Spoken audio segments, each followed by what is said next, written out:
তখন কাওয়া কাদের নামে একজন আওয়ামী লীগের নেতা, তিনি বলেছিলেন বিরোধীদেরকে দমন করতে আমার ছাত্রলীগই যথেষ্ট, এ কথা বলেছিলেন।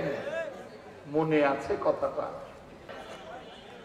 যখন ফ্যাসিবাদী আন্দোলনে বুকের রক্ত দিয়ে যখন বিএনপি, ছাত্রদল সহ সকল অঙ্গ সংগঠন রাজপথ রঞ্জিত করেও রাজপথ ছাড়ি নাই, তখন কাওয়া কাদের নামে একজন আওয়ামী লীগের নেতা, তিনি বলেছিলেন বিরোধীদেরকে দমন করতে আমার ছাত্রলীগই যথেষ্ট, এ কথা বলেছিলেন।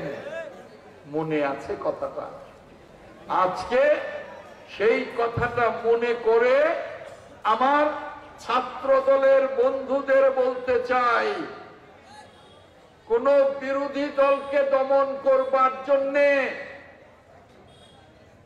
আপনাদের যেতে হবে না,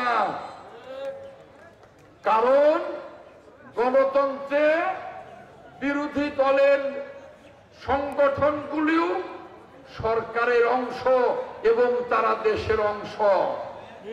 আমরা বিরোধী দল নির্মূলে বিশ্বাস করি না,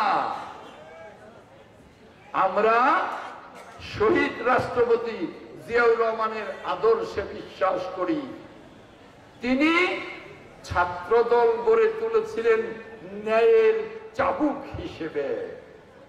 তাই ছাত্রদলকে বলবো, আপনারা সুসংগঠিত হন, প্রত্যেকটি ইউনিয়নে, প্রত্যেকটি ওয়ার্ডে, প্রত্যেকটি স্কুলে, প্রত্যেকটি কলেজে, পৌরের প্রত্যেকটি মহল্লায় আপনারা সংগঠিত হন, এই সখীপুরকে গড়ে তুলবার জন্য সহযোগী শক্তি হিসেবে।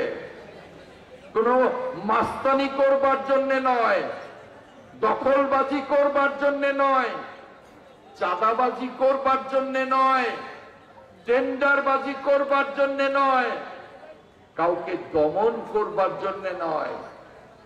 আপনাদের আদর্শ হবে শহীদ রাষ্ট্রপতি জিয়াউর রহমানের আদর্শ। আপনারা জিয়াউর রহমানের আদর্শে সারা বাংলাদেশে যেমনি ছাত্রদলের বন্ধুরা দেশ গঠনে, দেশ মেরামতে দেশনায়ক তারেক রহমান ঘোষিত ৩১ দফা দেশ মেরামতের জন্য কাজ করবে, তেমনি আপনারাও সখীপুরে দেশনায়ক তারেক রহমানের রাষ্ট্র মেরামতের যে ৩১ দফা, সেই ৩১ দফা বাস্তবায়নে সমৃদ্ধ আলোকিত সখীপুর গঠনে আপনারা কাজ করবেন। আর সেজন্য সকল মেধাবী ছাত্র দলকে, ছাত্র বন্ধুদেরকে ছাত্র দলে আপনারা অন্তর্ভুক্ত করবেন।